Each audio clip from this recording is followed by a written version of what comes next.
Vamos então agora estudar como os sintomas das psicoses se desenvolvem dentro do cérebro e como que as drogas antipsicóticas podem abordar esses sintomas. Então, como a gente vai tratar os sintomas das psicoses com drogas. Que sintomas são esses? Basicamente, as psicoses têm 3 conjuntos de sintomas. Os sintomas positivos, que são excitatórios, são os excessos de resposta de algumas áreas do cérebro. Então, você tem experiências que se adicionam à consciência fisiológica, digamos, do paciente. Então, aqui a gente tem delírios, alucinações, pensamentos desorganizados. A gente pode ter também, em alguns pacientes, agressividade, inquietação. Tá, então, qual a diferença entre uma alucinação e um delírio? Uma alucinação é como se o paciente estivesse realmente tendo uma experiência sensorial. Então, uma alucinação visual para ele é como se realmente tivesse um objeto, uma pessoa, fisicamente ali. Ele está vendo alguma coisa. Se ele está ouvindo alguma voz, para ele é alguém que está falando. Isso é uma alucinação. É uma realidade alternativa. Agora, um delírio não. Um delírio é uma ideia. O paciente reconhece como uma ideia dele. Tá? Por exemplo, se o paciente fala que ele vai matar todos os flamenguistas do mundo, porque ele ouviu Deus mandar ele matar. Deus falou para ele, mata os flamenguistas. Então ele vê a pessoa com a camisa do Flamengo e ele vai lá e mata. Isso daí é uma alucinação. Agora, um delírio é ele pensando, olha, eu vou matar os flamenguistas porque eu cheguei à conclusão de que os flamenguistas são a expressão do anticristo. Eu quero ajudar o nosso planeta a se livrar do anticristo, eu vou lá e mato os flamenguistas. Então, percebe? Ninguém falou, ele não ouviu ninguém falar isso para ele. É uma ideia dele e ele reconhece como uma ideia. Outro conjunto de sintomas são sintomas negativos, são sintomas depressivos. Então, uma redução é um rebaixamento de funções psíquicas, tá? São as perdas de função. Então, aqui, basicamente, depressão, embotamento afetivo, avolição, que é perda de iniciativa, anedonia, que é apatia, retraimento social, tá? Então, são sintomas depressivos. E o terceiro conjunto são os sintomas cognitivos. Nós temos um déficit de cognição.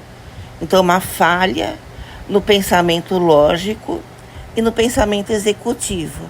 Aqui você tem comprometimento de memória de trabalho, incapacidade de sequenciar e planejar tarefas cotidianas simples. Então, o paciente vai fazer um sanduíche, ele não consegue saber como se faz. O que ele tem que fazer primeiro, o que ele tem que pegar, como ele tem que mexer com as coisas para fazer um sanduíche. Então, ele não come.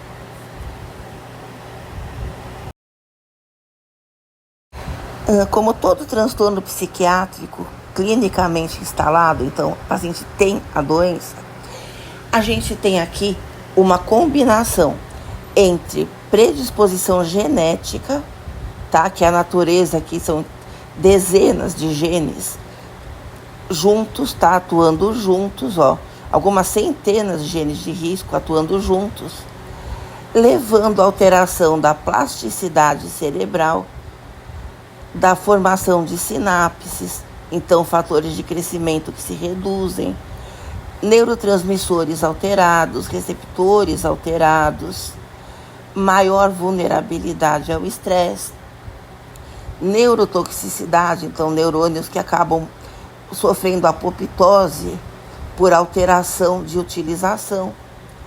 E a gente tem sobre esta base com a qual o paciente nasce, ele nasce predisposto, a gente tem os fenômenos também da criação dele, de como ele interage com as pessoas, com o ambiente.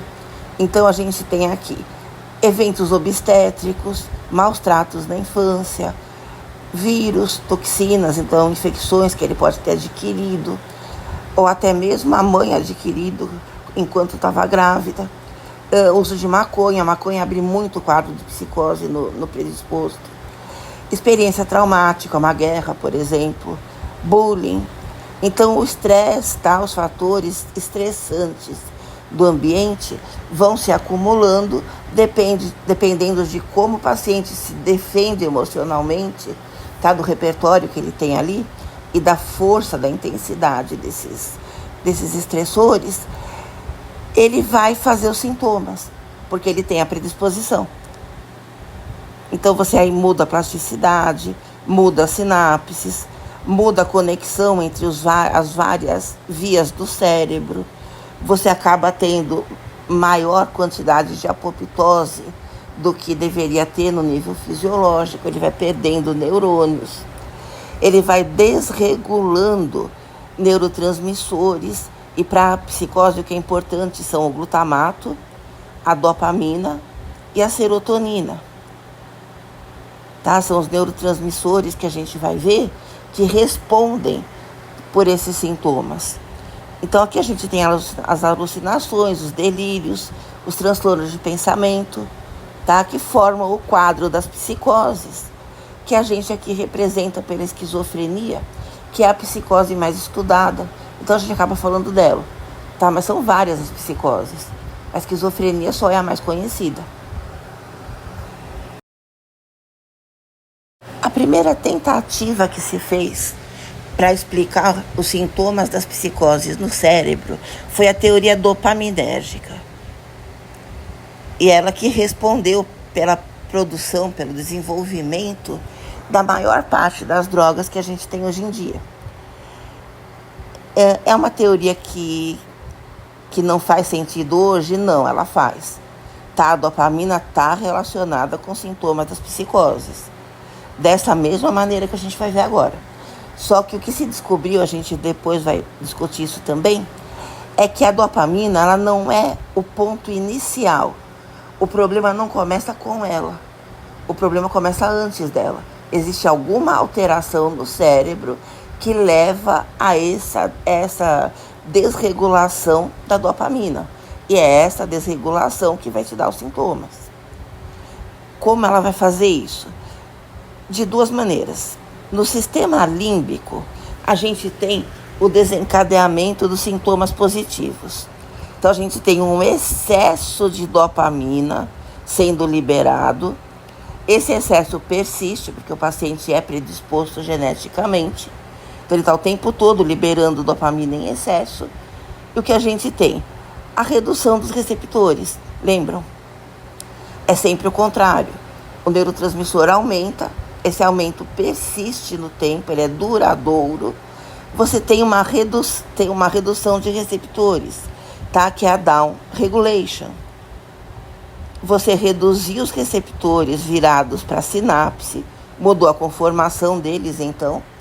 Você altera o metabolismo do neurônio, que vai alterar a síntese proteica. Tá? Isso vai te criar ali uma estrutura neuronal diferente e um funcionamento também diferente. É como se você mudasse o fenótipo, entre aspas, do neurônio. Tá? E por isso você vai ter os sintomas positivos. Então, sintomas positivos, eles se desencadeiam no sistema límbico por um aumento de dopamina que leva a uma diminuição de receptores, down regulation. Os sintomas negativos, eles são o contrário, eles são corticais, tá? Os cognitivos também. Então, na córtex, acontece o contrário do límbico. A gente tem pouca dopamina, tá? Uma hipoatividade, então a produção menor de dopamina. Por quê? Porque o paciente tem predisposição genética. E o que vai acontecer então? A gente tem essa redução persistente, isso leva a um aumento de receptores, que é a up regulation. Os receptores vão virando para fora, tá? Então é uma alteração também de conformação, que leva a uma alteração do metabolismo neuronal, que leva a uma alteração de síntese proteica, tá? Modificando a estrutura e o funcionamento desse neurônio. E aqui a gente tem essa alteração de funcionamento, levando aos sintomas negativos. Então, sintomas negativos e cognitivos, eles são corticais. E eles vêm de uma redução de dopamina, que leva a um aumento de receptores. Tá? Então, a gente tem dois processos opostos acontecendo com a dopamina e com os receptores dela em locais diferentes, tá? Então, a gente tem aqui a dopamina sendo afetada de dois jeitos opostos, levando aos 3 conjuntos de sintomas. Só que o que faz a dopamina se comportar assim, ninguém sabia até há poucos anos, tá? Há poucos, menos de 10. E a gente já vai ver daqui a pouco o que é.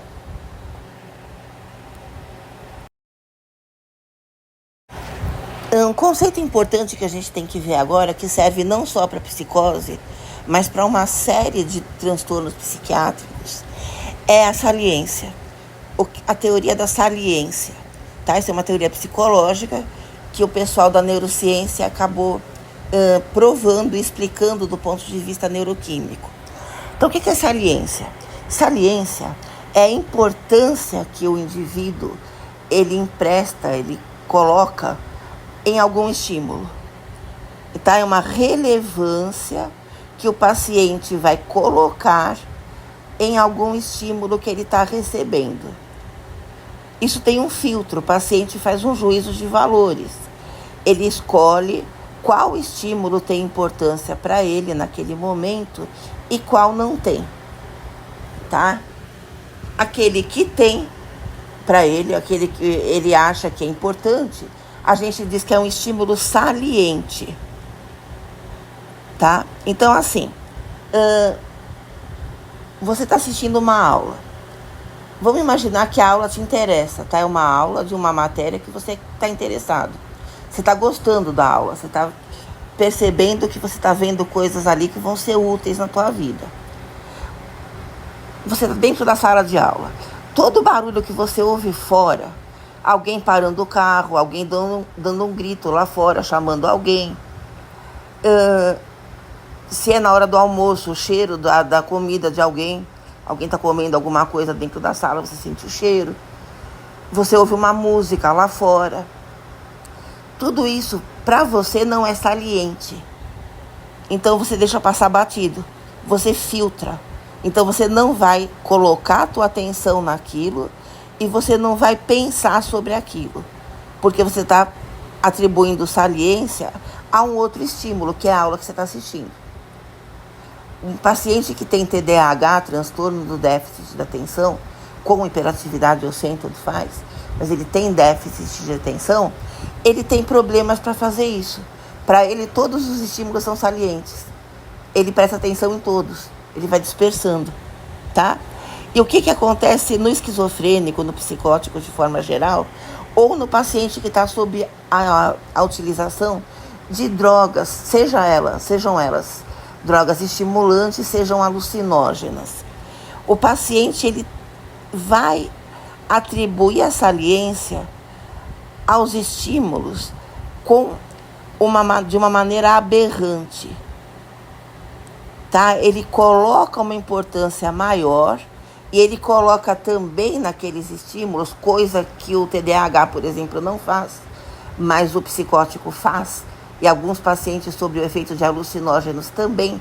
Além de ele direcionar a atenção dele ao estímulo, ele vai emprestar também àquele estímulo uma característica emocional.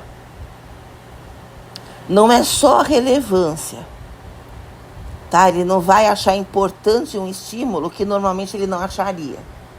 Ele vai também enxergar aquele estímulo do ponto de vista emocional, tá? E geralmente, tanto na psicose quanto na utilização de psicoestimulantes, tá? Drogas de abuso estimulantes, ou drogas terapêuticas usadas de forma abusiva, ou drogas alucinógenas, geralmente é um delírio de perseguição, uma paranoia. O paciente vai ver um carro passando na rua, por exemplo, ele vai ouvir um carro, ele não precisa nem ver. Ele ouve um carro. Ele acha que aquele carro está sendo mandado pela CIA para persegui-lo, porque os alienígenas cooptaram a CIA, estão trabalhando todos juntos, para que ele seja sequestrado e seja levado para fora do planeta, para que estudos sejam feitos nele e para que o cérebro dele seja substituído por outro.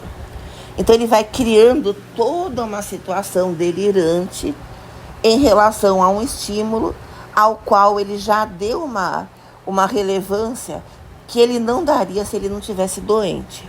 Se ele não tivesse o quê? A alteração de dopamina no sistema límbico.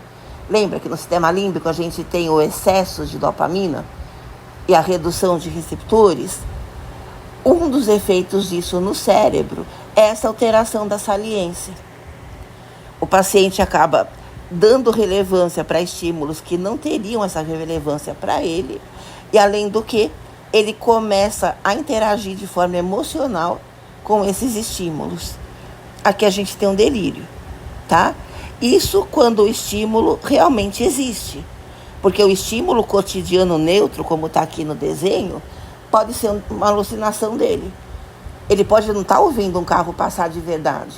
Ele pode estar ouvindo um carro como uma alucinação. E aí ele desencadeia um delírio em relação a isso. Tá? Então,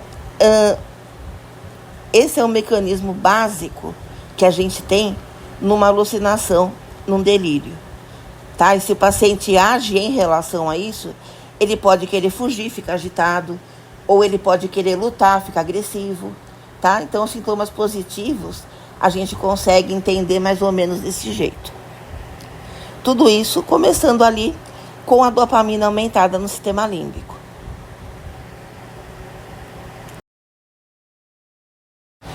Vimos então que nós temos duas vias dopaminérgicas alteradas na psicose. A via mesolímbica, que é aquela que desemboca no sistema límbico, que é a via aqui azul no desenho, ela começa na área tegmentar ventral, que é essa bolinha azul aqui embaixo, no tronco encefálico, e vai até o sistema límbico, tá? Então aqui a gente tem os sintomas positivos pelo excesso de dopamina e downregulation. A via mesocortical, ela também começa na área tegmentar ventral, aqui embaixo, só que ela vai terminar na córtex, tá? Na córtex pré-frontal, tá? Aqui a gente tem os sintomas negativos e cognitivos. Então você regula a cognição, afeto, motivação, tá? É justamente onde a gente tem também os sintomas da depressão se instalando. Então, os sintomas cognitivos da depressão, eles vão lá da córtex pré-frontal. Então, a área tegmentar ventral, tá? Que é essa bolinha aqui que está em azul embaixo, ela responde pelas conexões com a córtex e com o límbico, tá?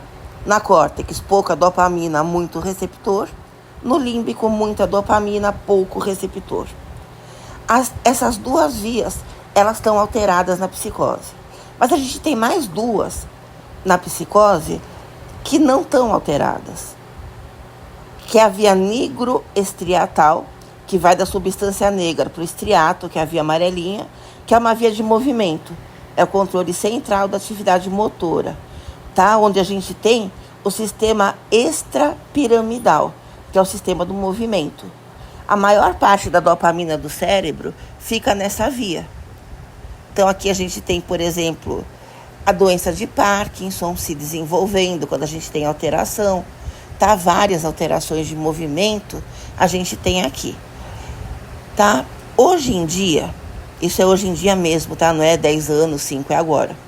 O pessoal está encarando a via nigroestriatal como parte da via mesocortical. eles estão chamando de mesoestriato cortical. Eles estão relacionando também essa via com alterações de comportamento, de cognição, tá? Então, eles estão dando importância a essa via também nos sintomas das psicoses.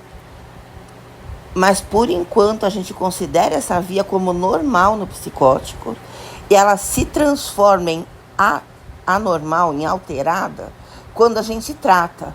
Ou seja, é uma via que vai responder por alguns efeitos adversos de algumas drogas antipsicóticas. E a via túbero-infundibular é uma via endócrina, tá? Que é a via verde, aqui embaixo, ó. Ela vai do hipotálamo para a hipófise. É uma via endócrina e ela vai regular principalmente a liberação de prolactina. Então, a dopamina nessa via reduz a prolactina, tá? Que é um hormônio que acaba levando a produção do leite e a ejeção do leite, tá? Fisiologicamente na paciente que vai amamentar, na paciente que está grávida. Mas de forma alterada em pacientes que não estão. E essa redução, essa alteração de prolactina leva a outros tipos de transtornos dentro do cérebro e no organismo como um todo. No psicótico, essa via também está normal. Só que na hora que você trata, as drogas alteram essa via. Todas as drogas não, só um grupo, a gente vai ver qual. Então, a gente tem efeitos adversos de um grupo de antipsicóticos, tanto no movimento, por causa da via nigroestriatal, quanto na produção de prolactina, que vai alterar outros hormônios também, tá? Isso a gente vai ver depois. Então, nós vimos onde tem dopamina no cérebro. Agora vamos ver os receptores, quais são. Nós temos 5 tipos de receptores de dopamina, só que isso é uma grande confusão, porque eles não são exatamente 5 tipos diferentes. Alguns deles são subtipos do mesmo, tipo D1 e D5, tipo D2 e D3. Tá? Alguns dizem que D2 e D4, mas enfim, não vem ao caso agora. Mas sendo tipos ou subtipos, são 5. O D1, que vai modular memória e cognição. O D2, controle motor e a via da recompensa, que é a via do prazer, lá no sistema límbico. Tá? Veja, ele está no sistema límbico, esse vermelhinho. O D3, que vai coordenar emoções e motivação. O D4 vai regular o humor. E o D5, cognição e aprendizado. Ou seja, a dopamina, ela vai ajudar a regular memória, cognição, controle motor, emoções, humor e aprendizado. Então, no psicótico, ou ele está com alguma deficiência nessas funções, ou a droga vai induzir a deficiência, como efeito adverso, tá? Então, a gente vai ter alterações da doença, que a gente vai corrigir com a droga, mas corrigindo a gente pode criar deficiências em outras funções dessas, tá? Principalmente no controle motor aqui. E a gente vai falar um pouquinho de recompensa também, e a gente vai entender porque na hora que você vai tratar psicóticos, você vai estar tratando esquizofrênicos. Então você está lá no ambulatório, você tem vários esquizofrênicos esperando para ser atendidos. Você vai perceber que eles estão o tempo todo indo para fora da sala de espera para fumar, por exemplo. Então eles fumam, eles têm maior predisposição a usar drogas de abuso, a comer em excesso. Então por quê? Porque eles estão tentando estimular a via da recompensa deles, porque a droga vai reduzir o funcionamento do receptor D2. Então ele vai ter menos recompensa em todas as atividades dele. O que ele faz para buscar prazer, ele vai se estimular mais. Então é com drogas de abuso, com álcool, com cigarro, com comida, tá? Tudo isso é droga de abuso, na verdade. Na verdade, né? Algumas são legais, outras são ilegais, mas é tudo droga de abuso, do açúcar até o crack, tá? Então aqui a gente vai ter esse tipo de alteração, Vimos então que a gente tem a dopamina se comportando ou se alterando de duas formas diferentes na psicose. No sistema límbico, na via mesolímbica, a gente tem aumento de dopamina, poucos receptores, sintomas positivos. E na via mesocortical, tá? Porque meso, não só córtex e límbico. Meso indica que a gente está começando aqui na área tegmentar ventral, tá? Que é esse losango azulzinho. Então ele vai mandar projeções para o límbico, mesolímbica. Meso significa que começa aqui no meio do cérebro, tá? VTA. VTA é a área tegmentar ventral. E a via mesocortical, então tegmentar ventral para o córtex, você tem pouca dopamina, muitos receptores, sintomas negativos e cognitivos. Ou seja, você tem a dopamina alta num local, baixa em outro. Tá significando o quê? Que ela não é a causa, ela é a consequência. Ela não tem como ser a origem primária do transtorno se ela está se comportando de formas diferentes em locais diferentes. Tem alguma coisa unindo essas duas alterações, que é a fonte primária do desequilíbrio químico no cérebro. Tá? E não se sabia o que era até uns 5 anos atrás. Hoje em dia já se sabe, é o glutamato, então vamos dar uma olhada. Então a gente saiu dessa teoria dopaminérgica clássica, embora a dopamina seja responsável pelos sintomas, mas alguém é responsável pela dopamina, tá? Então a gente tem aqui, do lado direito do esquema, o que a gente tem hoje em dia, tá? Isso aí é a teoria atual. É uma teoria de 3 camadas. A gente tem glutamato, que é o início, tá? Que é o maestro de toda essa orquestra neuroquímica. A serotonina, que faz a modulação, tá? Ela vai modular principalmente na córtex. E a gente tem a dopamina como produto final. Essa alteração de dopamina é o produto final da transmissão alterada do glutamato e da modulação alterada da serotonina, tá? Isso na doença, gerando sintomas, tá? Agora sim, na fisiologia normal do cérebro, são esses 3 neurotransmissores que também interagem, só que eles interagem de forma fisiológica, tá? Na psicose tem alterações. Então vamos ver quais. O glutamato, então, ele é um neuromodulador excitatório. Como assim? Ele estimula o funcionamento de outras vias, incluindo aqui a via do GABA, que também é um modulador, mas ele é inibitório. O GABA inibe o funcionamento de outras vias. Então, o que você tem aqui no início de tudo em relação aos sintomas das psicoses? A gente tem um receptor de glutamato chamado NMDA, N-metil-D-aspartato, NMDA. Isso aí é um receptor de glutamato. Na psicose, esse receptor responde menos. Ele funciona menos, tá? Geneticamente, ele é alterado. O gene que o codifica, tá? Que o produz, está alterado na doença. Então, esse receptor ele é formado de uma maneira menos ativa, ele funciona menos. Ou seja, o glutamato vai nesse receptor e ele exerce menos efeito do que ele deveria, tá? Ele estimula menos as outras vias. Na hora que ele estimula menos a via do GABA, você vai liberar menos GABA. Ou seja, a inibição se reduz, tá?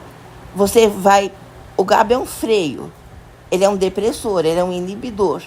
Quando você tem o glutamato menos funcionante, você vai liberar menos GABA, porque o glutamato estimula a liberação de GABA, tá? E de todo o resto.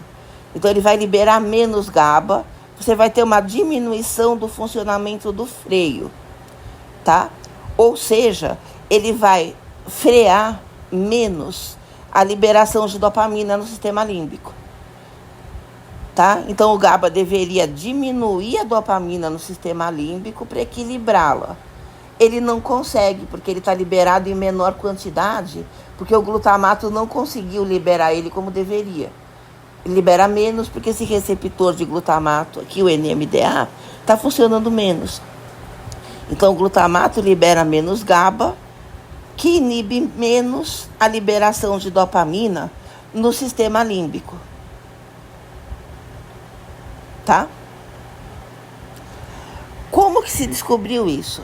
Quando eles perceberam que drogas que agem no glutamato, como a ketamina, que é tanto um anestésico geral, quanto um antidepressivo, quanto uma droga de abuso, um alucinógeno, bloqueia esse receptor NMDA. Esse é o mecanismo de ação dela.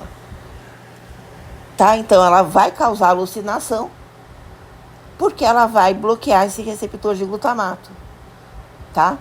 Então, tem que ter alguma coisa fazendo com que esse receptor aumente a dopamina no sistema límbico. E esse processo aqui, a redução do GABA. Tá? Então, é uma alteração direta que leva ao aumento da dopamina no sistema límbico, porque você tem menos GABA e o GABA deveria reduzir essa liberação para manter em níveis normais. Só que ele não consegue porque ele está em pouca quantidade. E por que ele está em pouca quantidade? Porque o glutamato não conseguiu liberar ele. E porque o glutamato não conseguiu liberar o GABA? Porque o receptor de glutamato que faz isso, ele funciona menos. Tá? Por determinação genética. O receptor é defeituoso, entre aspas. Isso no límbico. Vamos ver na córtex agora.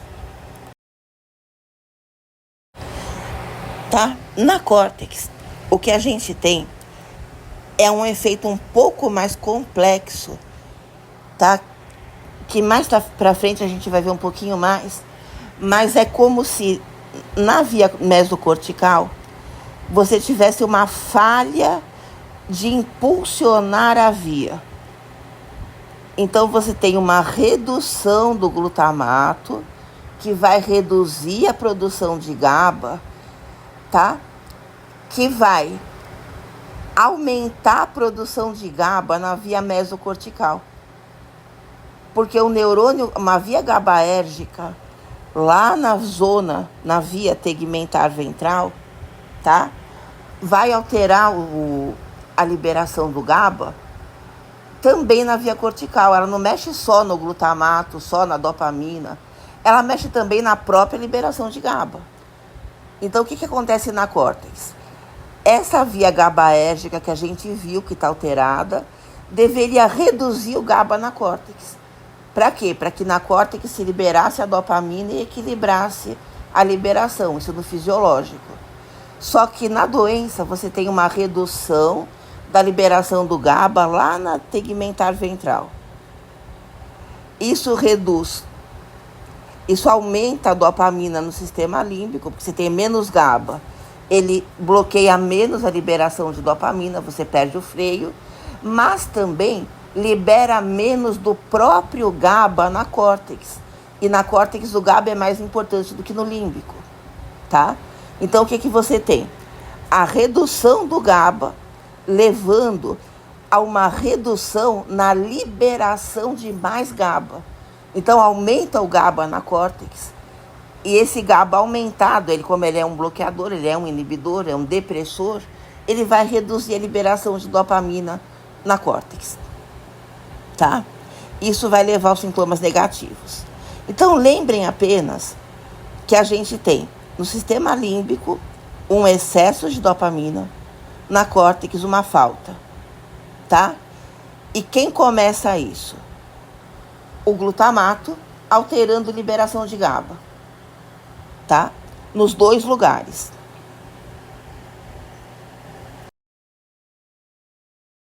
Que é o que esse esquema mostra de uma outra forma, ó.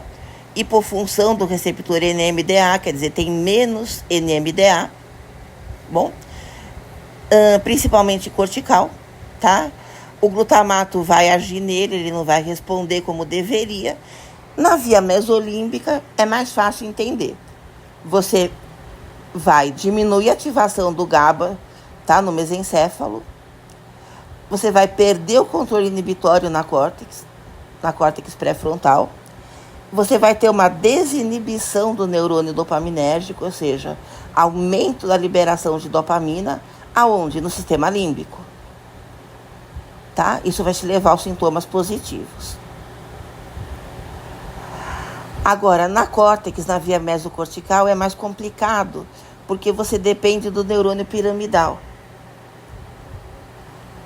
Tá? Que são neurônios, esses que estão interessando pra gente, que produzem GABA. Então, você vai ter uma redução do NMDA, que vai alterar a função desses neurônios piramidais, reduzindo a saída do glutamato para o mesencéfalo. Você vai ter menos glutamato. Tá? Por quê? Porque você aumentou a produção o funcionamento do GABA. Esse funcionamento ineficientes aqui no piramidal significa que ele está produzindo muito GABA. Porque você inibiu a inibição da produção do GABA, tá? Aumentando a produção de GABA lá no córtex pré-frontal. Isso daí vai reduzir a produção da dopamina na córtex, que vai te levar a sintomas negativos e cognitivos. Eu não quero que vocês tenham fluência para falar sobre isso, que é difícil. Tá? Isso daqui é do nível de pós-graduação para frente. Mas eu estou mostrando por que acontece. Tá? Mas só saibam que é o contrário, começa do mesmo jeito, tá? Que é uma redução do funcionamento de um receptor de glutamato, que é o NMDA, aqui na córtex pré-frontal. Isso vai alterar de uma maneira a conexão com o sistema límbico, e essa maneira altera a dopamina para mais no sistema límbico. E na córtex vai acontecer uma outra coisa, mediada pelo mesmo problema, pela mesma alteração desse receptor NMDA, só que de uma maneira um pouco mais complexa, levando a uma redução de dopamina cortical, tá? Que vai levar aos sintomas negativos. Bom? E finalmente a modulação por serotonina, que é o terceiro neurotransmissor envolvido, tá? Só que é especialmente importante na córtex. Então, o que acontece? A gente tem um receptor de serotonina, que é esse daqui, o 5-HT2A, ou HT2A, que ele é um receptor excitatório, ele aumenta a liberação, tá? Então, ele é excitatório, sempre. E ele é principalmente cortical. Então, o que vai acontecer aqui? A gente viu o que acontece ali com o glutamato, tá? A serotonina vai modular esta função que a gente viu do glutamato. Então, o que vai acontecer com a serotonina? Ela vai no neurônio que produz GABA e ela tem esses receptores. São receptores dela em vias que produzem outros neurotransmissores, tá? Então, ela vai no receptor 5-HT2A, no neurônio que vai produzir GABA, lá na córtex. Bom, vai aumentar a liberação do GABA. E o GABA é inibitório. O que vai acontecer? Ele vai inibir a liberação de glutamato. E esse glutamato diminuído vai reduzir a liberação de dopamina na córtex. Tá? Então, também eu não quero que vocês saibam isso, falar disso com fluência, não precisa. O que eu preciso que vocês saibam é que esse receptor de serotonina, ele é fundamental na córtex para reduzir a liberação de dopamina. Por quê? Porque a gente vai ter drogas que agem nele. Por isso que é importante a gente lembrar, tá? Mas é assim que vai funcionar isso. Ele vai modular, tá? Esse receptor de serotonina modula a função do glutamato. Que função? Essa que a gente viu, alterando a liberação do GABA. Tá? E alterando a liberação do GABA, tá? Na córtex, levando a uma redução de dopamina. Como que se descobriu que a serotonina é importante?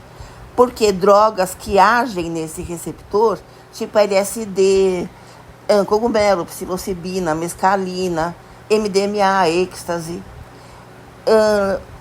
o ayahuasca, tal daime, eles agem nesse receptor aí, não só nele, tá?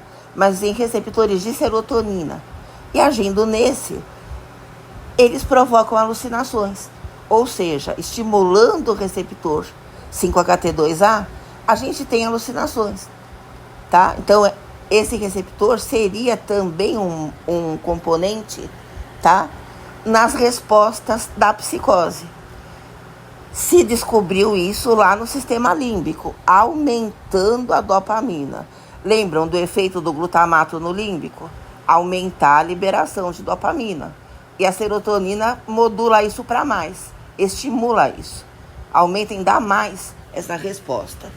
Agora, na córtex, depois eles perceberam que é o contrário. Você estimulando esse receptor, tá? Você tem uma redução de dopamina cortical. Por quê? Porque aí você altera também os interneurônios que produzem GABA, tá? Então, aí o GABA ele é mais importante, tá? O GABA na córtex é mais importante que no límbico. Tá? Então, o que é importante que vocês lembrem? Na via mesolímbica, tá? Que envolve o sistema límbico, ela acaba no sistema límbico. Você tem muita dopamina, poucos receptores, sintomas positivos. Down regulation. Na via mesocortical, tá? Que termina na córtex, você tem pouca dopamina, muitos receptores, up regulation, sintomas negativos e cognitivos. Na via nigroestriatal, que vai da substância negra para o estriado, que é a via do movimento, você tem alterações causadas pelo tratamento, pela droga. A gente vai ver quais. E na via túbero-infundibular, que é a via hipotálamo-hipófise endócrina, você vai ter um aumento de prolactina, tá? Que é uma alteração de redução de dopamina. Então, tanto na via nigroestriatal quanto na túbero-infundibular, a gente tem um grupo de drogas que reduz o funcionamento das vias dopaminérgicas, reduz o efeito da dopamina. Tá? Na via nigroestriatal você vai ter problemas de movimento, que depois a gente vai ver, e na túbero-infundibular problemas endócrinos, causados por um aumento de prolactina. Então, na nigroestriatal e na túbero-infundibular, você tem efeitos adversos do tratamento. Com todas as drogas? Não, só com um grupo, tá? E na mesolímbica e na mesocortical, você tem os sintomas da doença. As drogas, então, devem equilibrar essa gangorra dopaminérgica. Devem reduzir a atividade da dopamina no límbico para aumentar os receptores e aumentar a atividade da dopamina cortical para reduzir os receptores, tá? Como que uma mesma droga pode fazer essas duas coisas e, ao mesmo tempo, não prejudicar o movimento e a produção de prolactina? Tá? Isso é bem complicado, tá? A gente vai ver as drogas. Só que o que acontece é que lá no início desses estudos, lá na década de 70, quando eles começaram a descrever a esquizofrenia, se achava que a esquizofrenia, que era a psicose conhecida na época, eram só os sintomas positivos. Eles achavam que só tinha sintoma positivo. Psicose era alucinação e era delírio. E só. Eles iam percebendo que os pacientes tinham depressão também. Só que o que eles falavam? O paciente está fazendo uma doença depressiva por cima da psicose. São duas doenças diferentes e a gente trata de duas maneiras diferentes. Tá? E eles davam antidepressivo para o psicótico para reduzir a depressão. Só que se vocês se lembram lá dos mecanismos de ação dos antidepressivos, eles vão aumentar as monoaminas, inclusive serotonina, ou bastante serotonina, e também dopamina. Ou seja, se você está usando um antidepressivo no psicótico, sem tratar ele com outras drogas ao mesmo tempo, você vai aumentar a dopamina no cérebro inteiro, inclusive no sistema límbico. Ou seja, você vai induzir um surto psicótico. Você vai ter uma crise de sintomas positivos, tá? O que a gente chama de surto psicótico é justamente a crise de sintomas positivos, tá? Que eles achavam que era a psicose, que eles achavam que a psicose era só isso. Então, a primeira geração de antipsicóticos, as drogas mais antigas que a gente tem, tratam só os sintomas positivos, tá? As outras gerações, as drogas mais novas, é que vão abordar os sintomas negativos e cognitivos como parte da doença, não como uma outra doença que o paciente faz ao mesmo tempo, tá? Então, aqui você não vai usar um antidepressivo, você vai usar antipsicóticos que têm ação antidepressora. Inclusive, alguns deles, como risperidona, ziprasidona, quetiapina, você consegue usar na depressão resistente. O paciente não é psicótico, ele tem depressão. Você consegue usar esses antipsicóticos, porque eles têm mais efeito na depressão, nos sintomas negativos e cognitivos, do que nos sintomas positivos, tá? Como a gente vai ver daqui a pouco. Nós temos, então, 4 gerações de antipsicóticos. A primeira geração, que é como se fosse um interruptor, a gente vai fazer uma analogia aqui com um sistema de som, tá? Uma mesa de DJ. Então, a primeira geração é o interruptor. Você desliga tudo com a droga. A droga vai desligar todo o sistema dopaminérgico do cérebro. É um interruptor bruto. Por quê? Porque eles achavam que o problema eram só sintomas positivos. Então, você desliga eles, você reduz a atividade da dopamina e ponto. A segunda geração já é um dimmer. Tá? O que é um dimmer? Dimmer é aquilo que vai diminuindo e aumentando o som ou a luz. Quem tem dimmer em casa para iluminação, ele não só liga e desliga, ele pode ir aumentando lentamente ou diminuindo lentamente. Se você tem um dimmer na luz, por exemplo, na lâmpada, você pode ir aumentando pouco a pouco. Tá como a tela do celular, você pode aumentar a iluminação ou diminuir, tá, em vários graus. Tá? Você não só liga e desliga a iluminação, você não acende e apaga o celular. Você pode modificar a força, a intensidade da luz. Isso é um dimmer. Então, tem drogas que vão modificar desse jeito, tá? Tanto o aumento de dopamina no límbico quanto a redução na córtex. Não só ligar e desligar, tá? Você vai regulando. A terceira geração estabiliza, é um estabilizador ativo, tá? Seria um equalizador de som. Você vê o som que está saindo distorcido e você altera só ele. Distorcido para mais, para agudos, por exemplo, você só regula o agudo. Distorcido no grave, para menos, regula só esse. Então, são drogas que vão regular o que está mais alterado, tá? É a terceira geração. A terceira geração estabiliza.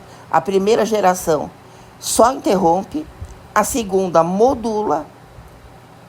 Então, vai alterando aos poucos para mais ou para menos. A terceira geração estabiliza aquilo que ainda está fora do que deveria, tá? O que está saindo do nível. E a quarta geração é o mixer. Ele é multimodal, tá? Ele altera todas as conexões ou várias conexões que levam ao efeito final. Ele é multimodal. Ele tem vários mecanismos ao mesmo tempo, tá? Então, ele é um mixer. Não adianta só você equalizar uma faixa de som, ou para mais ou para menos. Você vai alterar outras faixas de som também, para que você tenha aí a harmonia, tá? Então, 4 gerações de drogas.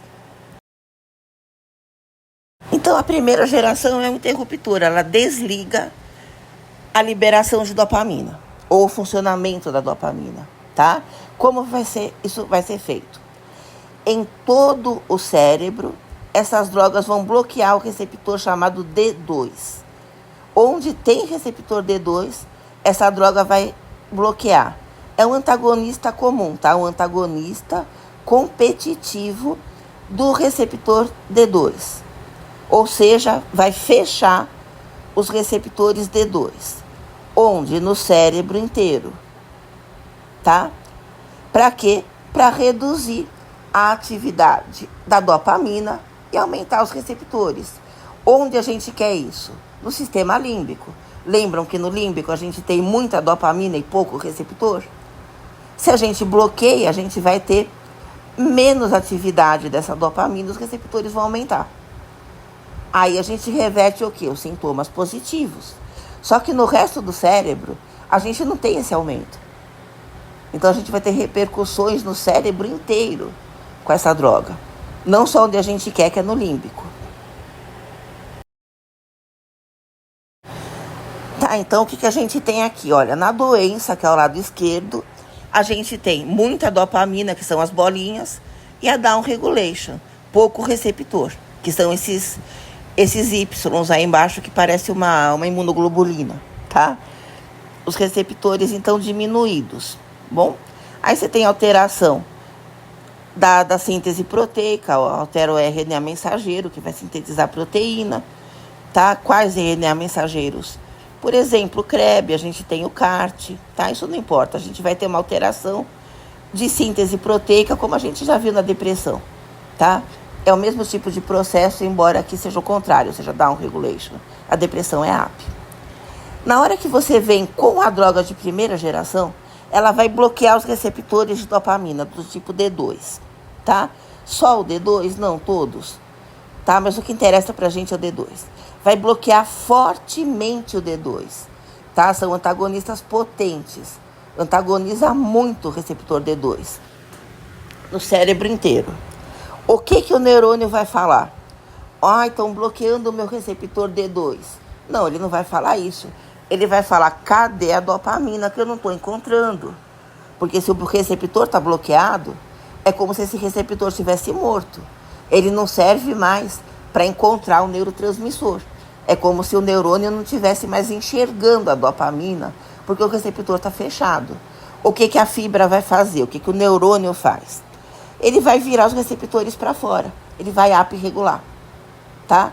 Isso vai alterar o metabolismo do neurônio, alterando a síntese proteica, alterando a estrutura do neurônio, o funcionamento do neurônio.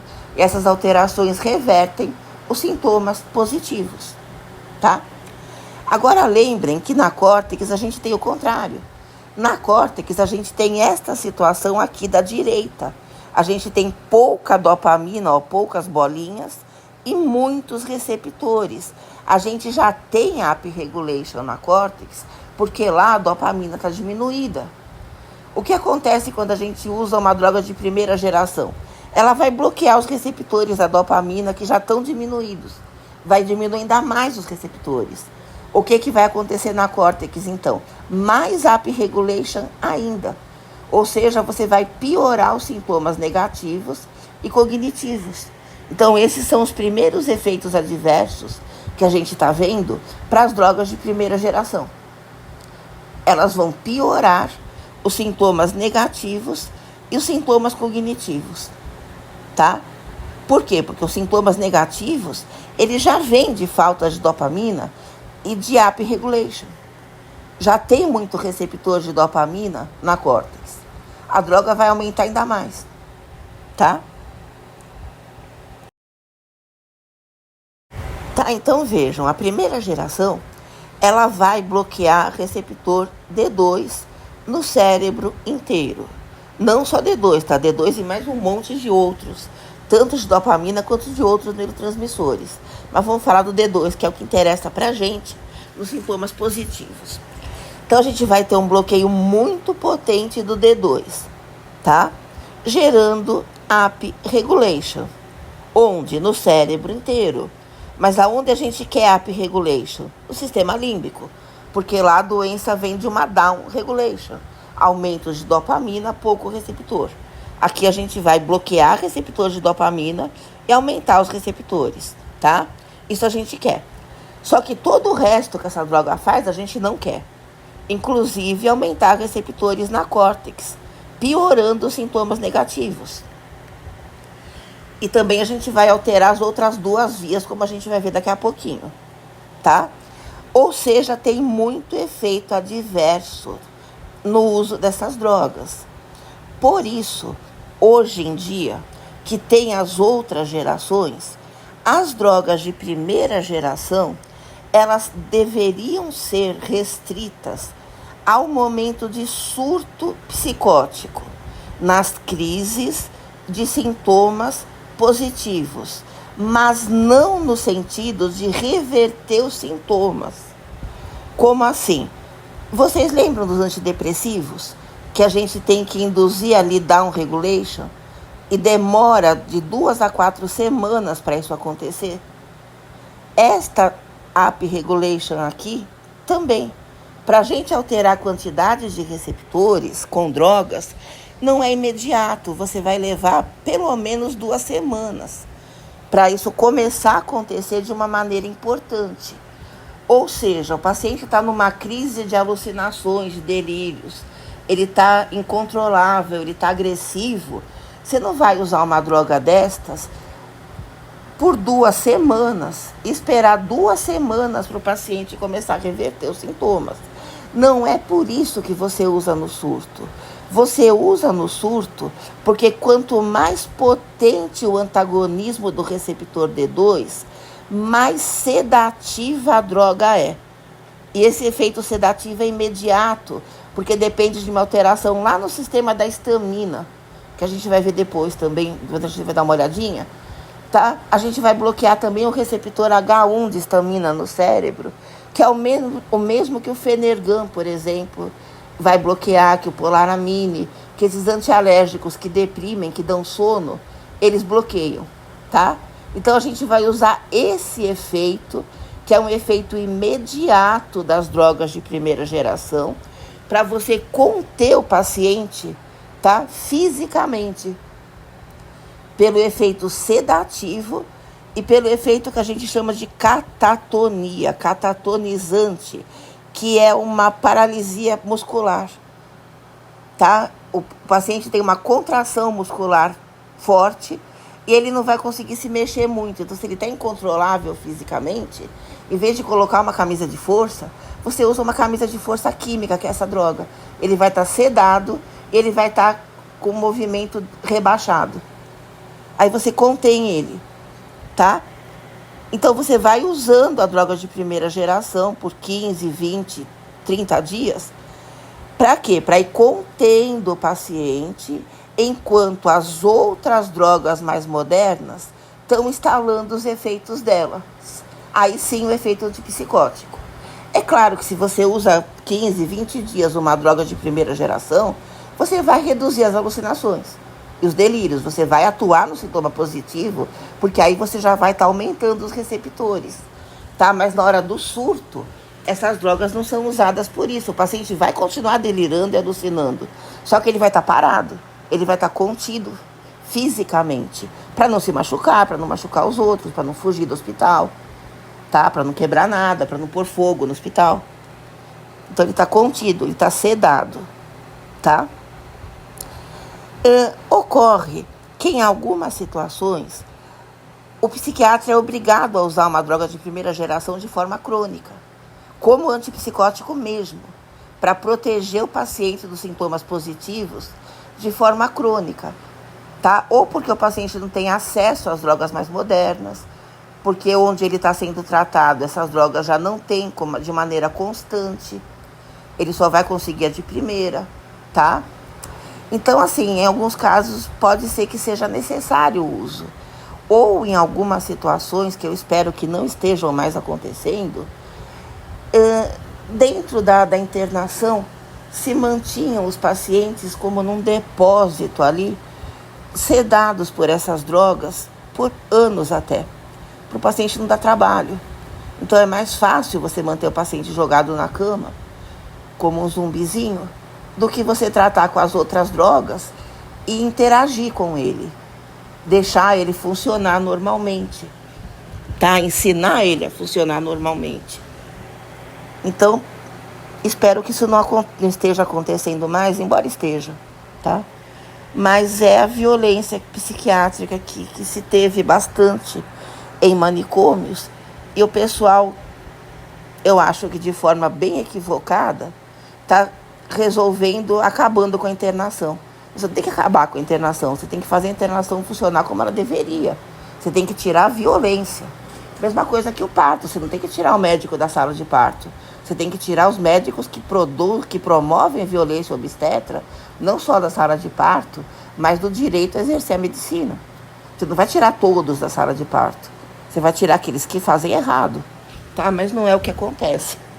Tá? Em termos da psiquiatria, está se desinternalizando todo mundo, incluindo pacientes que se beneficiariam de uma internação onde o psiquiatra e todo mundo envolvido ali, não é só o psiquiatra, estivesse agindo direito, tá? Mas, enfim, essas drogas deveriam ser restritas a quando você precisa de um efeito sedativo, quando o paciente está em surto. Isso até que as outras drogas, que demoram para instalar o efeito, porque essas sim dependem só de up regulation ou de down regulation, das duas ao mesmo tempo, tá? Enquanto elas não instalam os efeitos delas. As drogas de primeira geração, essas daqui que chamam típicas, tá? Não sei por que típicas, mas é o nome delas. Elas também demoram de 15 a 30 dias para instalar o efeito antipsicótico, para o paciente parar de delirar e alucinar. Mas o efeito sedativo não, ele é imediato. Por isso que você usa na hora do surto. Como você está bloqueando todos os D2, você vai bloquear também na via do movimento e na via endócrina, tá? Na via do movimento, você vai bloquear o receptor D2, ou seja, você vai reduzir o funcionamento da dopamina. Ela não vai conseguir agir no receptor dela. Num primeiro momento, você vai ter o quê? A acetilcolina predominando. Vocês vão ter aula de doença de Parkinson. Vocês vão ver que o Parkinson dentro do cérebro, ele tem um desequilíbrio entre acetilcolina e dopamina. A dopamina vai reduzir, porque você está perdendo neurônios dopaminérgicos. A acetilcolina vai predominar, e aí você tem os sintomas motores do Parkinson. Tá? Tremores, principalmente, alterações de movimento diversas, tá? Porque a acetilcolina predomina. Aqui, você não tem a doença de Parkinson, porque ela é uma doença degenerativa, aqui você não tem. Mas aqui você tem o que a gente chama de Parkinson medicamentoso ou Parkinson farmacológico. É quando você, com drogas, induz os sintomas do Parkinson. E por que você fez isso aqui? Porque você bloqueou um receptor de dopamina, que é o D2, tá? Reduziu o funcionamento da dopamina, então, na via nigroestriatal, que é o sistema extrapiramidal, mesma coisa, tá? E aqui você vai ter os sintomas do Parkinson, principalmente tremores, tá? Que é um dos sintomas mais importantes do que se chama de síndrome extrapiramidal. Síndrome extrapiramidal são distúrbios de movimento que o paciente passa a ter quando ele é tratado com antipsicótico de primeira geração. Tá? Isso vem do bloqueio do receptor D2 na via nigroestriatal. Bom, o sintoma mais importante é o Parkinson medicamentoso, que é simplesmente o bloqueio do receptor. Tá? Fechou o receptor, você começa a ter já um pouco de tremores. Isso vai piorando com o tempo de uso. E na via endócrina? Se a dopamina reduz prolactina, você está aí bloqueando o receptor de dopamina, diminuindo o funcionamento dela, a prolactina aumenta. Você vai ter excesso de prolactina, tá? Isso vai alterar não só a produção e a secreção do leite, como também vai alterar outros hormônios, como a gente vai ver daqui a pouquinho. Então vamos ver primeiro a via endócrina, ó. Na via hipotálamo-hipófise, que é a via túbero-infundibular, tá? O bloqueio do receptor D2 aumenta a liberação da prolactina. Por quê? Porque a dopamina é que reduziria. Como você não tem a dopamina funcionando, porque o receptor dela está fechado, você vai ter um aumento de prolactina. Nas mulheres, você vai ter produção de leite, galactorreia, tá? Você vai ter a redução da produção de estrogênios e progestagênios, que são os hormônios dos ovários. Então, você vai ter a supressão da ovulação, você vai ter a menorreia, a mulher não vai ovular, então ela não menstrua, e você vai ter esterilidade, porque ela não está ovulando, tá? No homem, a mesma coisa, você vai aumentar a prolactina. Só que o homem, ele vai ter que ter mamas para poder ejetar o leite. Então, as mamas do homem vão crescer, chama ginecomastia. Você vai ter galactorreia, vai sair leite das mamas desse homem. E você vai ter uma redução da produção dos hormônios masculinos, testosterona e androsterona, que são os hormônios do testículo, tá? Aí você vai ter a esterilidade, porque vai diminuir a produção do espermatozoide, e vai ter impotência sexual, tá? Quando você lembra que o público-alvo da esquizofrenia são homens jovens, tá? O da depressão, por exemplo, são mulheres acima dos 35 anos, que tem ali uma correlação com baixa de estrogênio, tá? Isso também altera os receptores de serotonina. Na psicose, o público-alvo, então a prevalência maior, são homens jovens. Então imagina um homem jovem que vai usar uma droga de primeira geração, além de ele estar com a depressão aumentada, com rebaixamento de cognição, ele vai ter as mamas dele crescendo, vai sair leite dessas mamas, ele vai estar impotente, tá? E vai estar estéril. A esterilidade não costuma ter muito problema, mas a impotência sim, eles reclamam muito. Ou seja, mais um motivo para não se usar essas drogas de maneira crônica, tá? Você vai usar enquanto as outras, mais modernas, que não têm esses efeitos, instalam os efeitos delas. Bom, então esses são os efeitos adversos endócrinos das drogas de primeira geração, vindo do bloqueio imediato do receptor D2 na via túbero-infundibular, hipotálamo, hipófise, tá? Por quê? Porque aumenta a prolactina. E os efeitos motores? Os efeitos motores também vêm do bloqueio D2, mas na nigroestriatal, tá? Ou extrapiramidal. Aí você vai ter aqui o que a gente chama de síndrome extrapiramidal, tá? Cujos sintomas vão se aprofundando com o tempo de uso da droga, tá? Em até 48 horas da utilização da droga de primeira geração, da droga típica, tá? Você tem o que chama de distonias agudas. Então, movimentos espasmódicos do pescoço, boca e língua. O paciente faz caretas, tá? Ele mostra a língua, ele torce a boca, ele vira o pescoço para o lado. São tiques nervosos, tá? De cabeça. Isso são distonias agudas. Ele continua usando a droga. Em alguns dias e nas primeiras semanas da utilização, você vai ter dois efeitos. A acatisia, que é a inquietação psicomotora. O paciente tem uma tensão incontrolável, uma vontade de se movimentar. O paciente não consegue ficar quieto, tá? E o Parkinson medicamentoso, ele vai tremer. Ele tem tremores, principalmente tremores de extremidade, bradicinesia. O que é bradicinesia? Lentificação do movimento. Os movimentos dele ficam mais lentos e rígidos. Ele fica que nem um robozinho se mexendo, tá?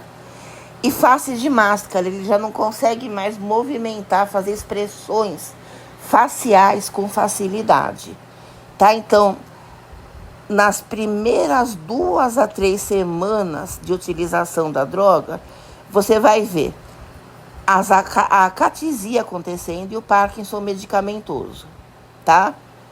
As distonias já começaram antes, tá? No máximo em 2 dias de uso, até no primeiro dia você já vê distonia, ele já começa a fazer caretas. Acima de 2 semanas de uso, aí você tem o que se chama de discinesia tardia, que são movimentos involuntários, estereotipados e repetitivos de face, lábios e queixo. É como se aqueles tiques nervosos, entre aspas, lá da distonia, estivessem piorando e eles são repetidos o tempo inteiro. O paciente passa o tempo todo torcendo a boca para um lado, piscando em excesso, tá? Travando a mandíbula, ou então abrindo a boca e fechando o tempo todo, torcendo o queixo, torcendo os lábios, tá? Isso daqui é o único efeito adverso das drogas de primeira geração que é irreversível. Você tem aqui uma alteração de receptores que não se reverte mais. Você pode tirar a droga, que isso continua. Os outros efeitos não.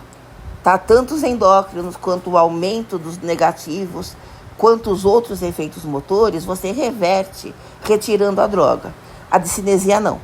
E de onde vem a discinesia? Vem da AP Regulation.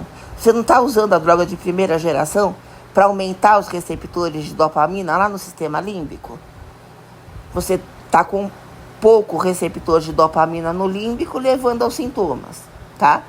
Você vai usar a droga para bloquear esses receptores e o neurônio colocar mais receptores para fora. Você usa a droga para conseguir uma AP regulation no límbico. Só que a droga faz AP regulation no cérebro inteiro, inclusive na nigroestriatal. Então, essas 2 a 3 semanas é o tempo que leva para a AP regulation acontecer na via nigroestriatal. Por isso que chama tardia, demora todo esse tempo. É o mesmo tempo que demora para essas drogas reverterem os sintomas positivos, porque depende de AP regulation, tá? Na nigroestriatal, a AP regulation dá discinesia tardia. Os outros efeitos não. O Parkinson, a catisia, as distonias agudas, elas vêm do bloqueio simples do receptor. Quanto mais receptor bloqueado, mais essas alterações aparecem, tá? É só o bloqueio. Não depende da alteração de quantidade de receptores. Agora, a discinesia depende. Depende de aumentar os receptores D2. Isso acontece em cerca de 15 a 20% dos pacientes e nos idosos isso é pior, tá? Ou seja, mais um motivo para você evitar essas drogas em uso crônico. E, finalmente, em relação às drogas de primeira geração, a síndrome neuroléptica maligna, tá? Maligno significa que ela não cessa, tá? Sempre que a gente fala maligno, não é que é ruim para o paciente, embora seja, tá? E não é que o benigno é bom, embora nunca seja. O que se chama de maligno é que você não tem a interrupção do sintoma, a não ser que você trate, tá? O que acontece na síndrome neuroléptica maligna? É o Parkinson medicamentoso exacerbado. É uma forma grave de Parkinson medicamentoso, fulminante. Isso leva a um aumento de temperatura corporal extremo, uma febre alta, que não para de subir. O paciente vai 39, 40, 41, 42, vai indo. Se você não esfriar o paciente, não usar drogas para reduzir essa contração muscular, tá? Porque é a contração muscular do Parkinson medicamentoso que aumenta a temperatura do corpo, tá? Se você não esfriar o paciente e não usar drogas para reduzir a contração, o paciente morre, tá? Então, o primeiro problema é esse, aumento da temperatura corporal. Depois, você tem uma instabilidade do sistema nervoso autônomo, porque se você está com a acetilcolina predominando, a dopamina funciona menos, a acetilcolina funciona mais, elas têm um equilíbrio entre elas. Isso altera não só o cérebro, mas também o cardiovascular, tá? Então, você tem efeitos no coração, efeito nos vasos, você tem alterações de pressão arterial, de frequência cardíaca, diminuição da produção do suor, porque você vai ter um efeito ali no cérebro de aumento de temperatura, tá? Uma alteração no hipotálamo. Ou seja, você tem que internar o paciente na UTI, reduzir o funcionamento do sistema colinérgico, porque ele está em excesso. Então, você vai usar um anticolinérgico de ação central, que são as drogas que você vai usar também na síndrome de Parkinson, que vocês vão ver na aula específica. Se você tem anticolinérgicos usados no Parkinson, é o que você vai usar aqui, tá? Não só, tá? Você vai usar drogas também que atuam diretamente na contração do músculo, tipo dantrolene, por exemplo, que não deixa o cálcio contrair o músculo, mas enfim. Você vai tratar com drogas e vai esfriar o paciente ou com gelo, tá? Dependendo do hospital onde ele tá, ou com aquelas cobertas frias, aquele papel que parece um papel alumínio que você enrola no paciente. Aquilo tem quente e tem frio, você vai usar o frio para esfriar ele. Se você não trata rapidamente, até 10% dos pacientes tem risco de mortalidade, tem risco de morte. No geral, cerca de 0,5% a 1% dos pacientes que usam drogas de primeira geração têm o risco de serem afetados pela síndrome neuroléptica maligna.